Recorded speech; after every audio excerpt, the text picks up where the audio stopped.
Selamat datang semua. Okey, bayangkan situasi ni. Anda dah meterai satu perjanjian perniagaan yang nampak sangat hebat, tapi tiba-tiba pihak sana pula yang langgar janji. Frust kan? Apa yang anda boleh buat? Jangan panik.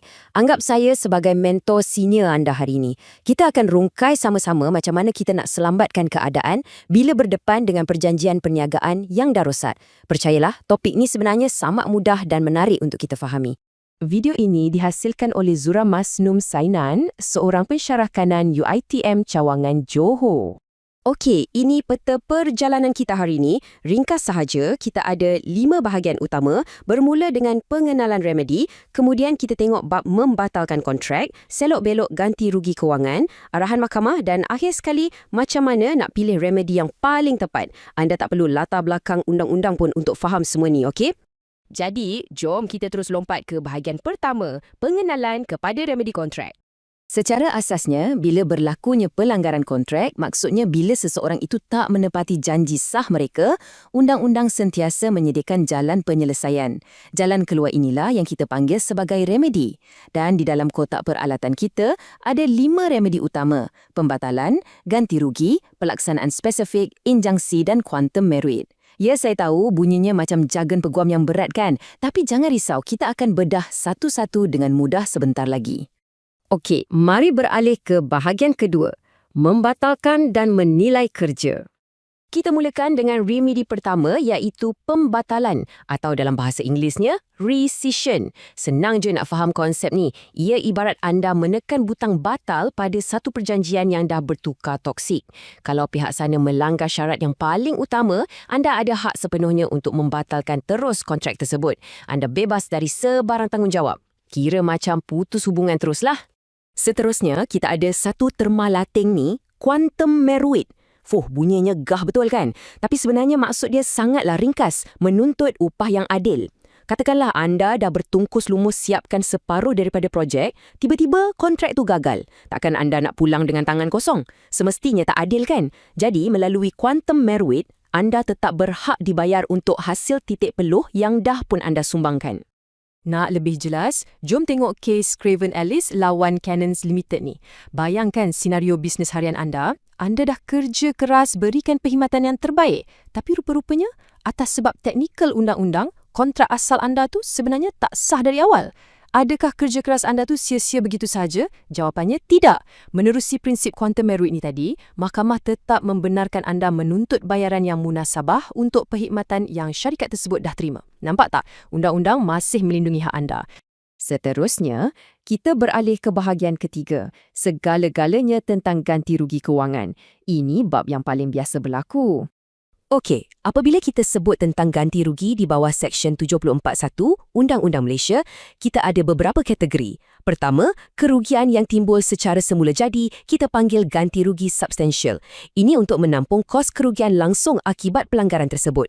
Kedua, ganti rugi khas. Contohnya, anda terlepas peluang mendapat keuntungan perniagaan yang dah dijangkakan. Dan yang ketiga, ganti rugi jumlah tertentu.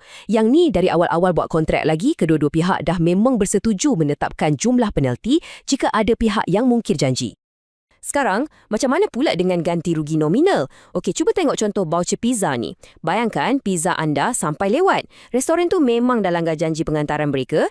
Jadi dari segi teknikal, anda memang berada di pihak yang benar. Tapi adakah anggaran rugi beribu-ribu ringgit? Tak kan? Jadi anda mungkin cuma mendapat ganti rugi berbentuk voucher kecil atau token sahaja. Ia sekadar satu pengiktirafan rasmi bahawa hak anda telah disentuh tapi tanpa pampasan duit tunai yang besar. Sebaliknya, untuk ganti rugi teladan atau exemplary, ini cerita lain.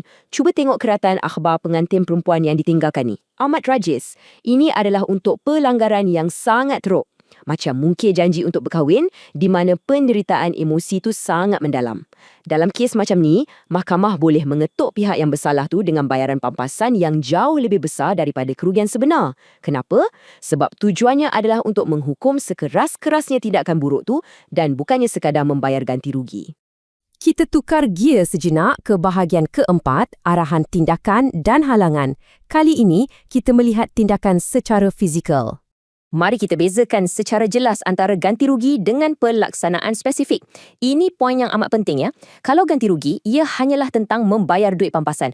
Tapi kadang-kadang wang ringgit tu takkan mampu menyelesaikan masalah. Itulah gunanya pelaksanaan spesifik. Mahkamah akan menyatakan tidak, duit tak cukup di sini. Anda kena siapkan juga apa yang ada janjikan. Contohnya, pembelian sebidang tanah warisan yang unik. Jika penjual tiba-tiba batal niat, duit tak boleh menggantikan nilai sejarah tanah tu. Jadi mahkamah akan memaksa penjual serahkan juga tanah tersebut kepada anda. Kalau pelaksanaan spesifik tadi adalah arahan untuk buat, injunction pula adalah arahan untuk berhenti. Injunction ni, bayangkan ia seperti sebuah papan tanda berhenti gergasi terus dari mahkamah. Ia adalah satu perintah yang mengikat untuk menyekat pihak lawan daripada terus melakukan kesalahan. Sebagai contoh, sekiranya bekas rakan kongsi asyik menggunakan nama jenama perniagaan anda secara haram, anda boleh mendapatkan injunction untuk memaksa dia berhenti serta-merta. Dan akhirnya, kita melangkah ke bahagian kelima, memilih remedi yang tepat. Sebagai mentor anda, saya nak bekalkan anda dengan jadual rujukan utama ini. Senarai ini sangat padu untuk dunia sebenar. Kalau anda rasa ditipu dan nak keluar dari perjanjian, pilih pembatalan. Mengalami kerugian? Tuntut ganti rugi. Nak mereka tunaikan janji unik tersebut? Gunakan pelaksanaan spesifik. Nak halang orang daripada terus buat kerosakan? Dapatkan injunction. Ataupun cuma nak upah yang berbaloi atas titik peluh anda sebelum projek gagal? Tuntut quantum merit. Sangat kemas dan bersistem kan? Untuk membantu anda lagi, saya rumuskan 3 langkah praktikal ini. Ini adalah senarai semak anda. Langkah 1, kenal pasti apa pelanggaran yang berlaku. Langkah 2, kira dan tentukan jika wujud kerugian duit yang nyata. Langkah 3, buat keputusan penting ini. Adakah dengan meminta ganti rugi wang itu sudah memadai atau anda sebenarnya memerlukan mahkamah untuk memaksa tindakan fizikal? Senarai semak ringkas inilah yang akan menyelamatkan anda nanti, tak kira ketika menjawab peperiksaan ataupun menguruskan krisis syarikat sebenar. Jadi, ini adalah persoalan penutup kita. Setelah mengenali kesemua 5 perisai undang-undang ini, saya cabar anda. Bagaimana anda akan mengaplikasikan pengetahuan ini untuk merangka kontrak perniagaan anda yang seterusnya bagi melindungi hasil kerja keras anda secara kebal? Ilmu ini bukan sekadar teori di dalam kelas. Ia adalah perisai sebenar masa depan kerjaya anda di luar sana. Fahaminya dan gunakanlah sebaik mungkin. Terima kasih kerana fokus belajar bersama saya hari ini. Terus maju jaya!